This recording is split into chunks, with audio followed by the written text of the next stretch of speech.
Hello friends பார்த்தீங்கன்னா, இன்னைக்கு எபிசோட்ல பார்த்தீங்கன்னா, சிறகடிக்க ஆசையில நம்ம மீனாவுக்கு வந்து பணம் குடுக்குறக்காண்டி நம்ம வந்து சீதா என்ன பண்றாங்கன்னா, நேரடியா போயி அவரோட லவ்வரா இருக்கிறவர்ட்ட வந்து பணம் கேட்குறாங்க. அதாவது நீங்க யார்ட்டயாச்சும் பணம் எங்களுக்கு ரெடி பண்ணி குடுங்க. கண்டிப்பா நாங்க வந்து வேலை முடிஞ்சோனே பணத்த திருப்பி குடுத்துறோம் அப்டின்ட்டாங்க. அதுக்கு அவரு என்ன சொல்றாருன்னு பார்த்தீங்கன்னா, ஒரு விஷயத்த புரிஞ்சுக்க சீதா, நான் யார்ட்டயுமே வட்டிக்கு பணம் வாங்க மாட்டேன். ஏன்னா நான் வாங்குனேன்னா நாளைக்கு வந்து என்னோட வேலையில ஒரு அட்ஜஸ்ட்மென்ட் கேட்பாங்க. எனக்கு அது கண்டிப்பா பிடிக்காது.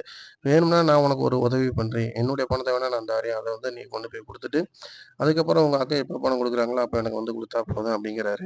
வேணாங்க உங்கட்ட நான் பணம் வாங்க விரும்பல அப்டின்ட்டாங்க. அப்படி எதுவும் நினைக்காத நம்மலாம் ஒரு குடும்பம் தான் அப்டின்னு சொல்லிட்டு ரவி வந்து பணத்த ரூ. 2,00,000 அதாவது ரூ. 1,00,000 குடுக்குறாரு. இவங்க கையில ரூ. 1,50,000 இருக்கு. அத கொண்டு போய் அக்காட்ட ரூ. 2,00,000 கையில குடுத்துர்றாங்க. ஆனா, இங்க என்ன நடக்குதுன்னு பார்த்தீங்கன்னா, மீனாவுக்கும் நம்ம முத்துக்கும் சண்டை பிரச்சனை தீரவே இல்ல. அவர் மறுநாள் வந்து போதை தெளிஞ்சாலும் கூட திரும்ப திரும்ப மீனாட்ட வந்து ரொம்ப சண்டை போடுறாரு. என்ன சொல்றாருன்னு பார்த்தீங்கன்னா, எப்பயுமே அந்த போலீஸ்காரனுக்கு தான் நீ சப்போர்ட் பண்ணிக்கிட்டு இருக்க. எனக்கு சப்போர்ட் பண்ண மாட்றான். ஒண்ணுன்னா உனக்கு அவனா ஓடி வந்து நிக்கிறான். நான் தானே நிக்கிறேன் அப்படின்ற மாரி அவரு சொல்றாரு. அப்ப ஸ்ருதியும் ரவியும் வந்து என்ன நடக்குது? ஏன் இப்படி பண்றீங்க? அப்படிங்கும்போது நம்ம மீனா எடுத்து எல்லா வார்த்தையும் சொல்றாங்க. ஆனா, அவங்க என்ன சொல்றாங்கன்னு பார்த்தீங்கன்னா, முத்து வந்து அதெல்லாம் கேட்கிற மாதிரி இல்ல. அவரு திரும்ப திரும்ப அந்த பிரச்சனையவே தான் சொல்றாரு. அப்ப மீனாவே ஒரு இடத்துல வந்து இப்படி புடிச்சு போட்டுருக்கிறவருக்கு நம்ம என்ன புத்திமதி சொன்னாலும் கேட்காது. இவரு தண்ணி அடிச்சா தான் போதும்னு நினைக்கிறான். ஆனா, தலகணம் புடிச்சிருக்கவரு எப்படி இந்த போதை தெரியும்? அப்படின்றாங்க.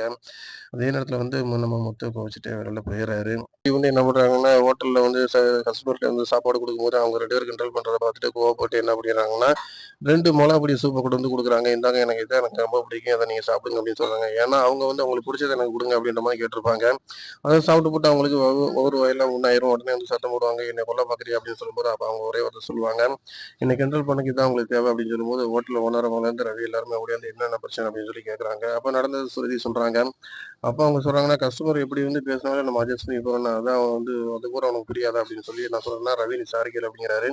ஆனா நான் சாரிலாம் கேட்க முடியாது. ஏன்னா எனக்கு வந்து என்னுடைய இத வந்து நான் விட்டுக் குடுக்க முடியாது. அவங்க என்ட்ட தப்பா நடந்துக்கிட்டாங்க. அவங்க தான் என்ட்ட முதல்ல சாரி கேட்கணும் அப்படின்ற மாரி சொல்லும்போது, அப்ப ரவி வந்து வேற வழி இல்லாம ஹோட்டல் ஓனர்மாட்ட வந்து நான் இந்த மாதிரி என் ஒய்ஃப்க்கு தான் சாரி கேட்டுக்கிறீங்க அப்படின்னு சொல்றாங்க. ரவிக்கும், சுருதிக்கும் ஒரு சின்ன மன வருத்தம் இருக்கு. தொடர்ந்து பார்க்கலாம். லைக் பண்ணுங்க, ஷேர் பண்ணுங்க.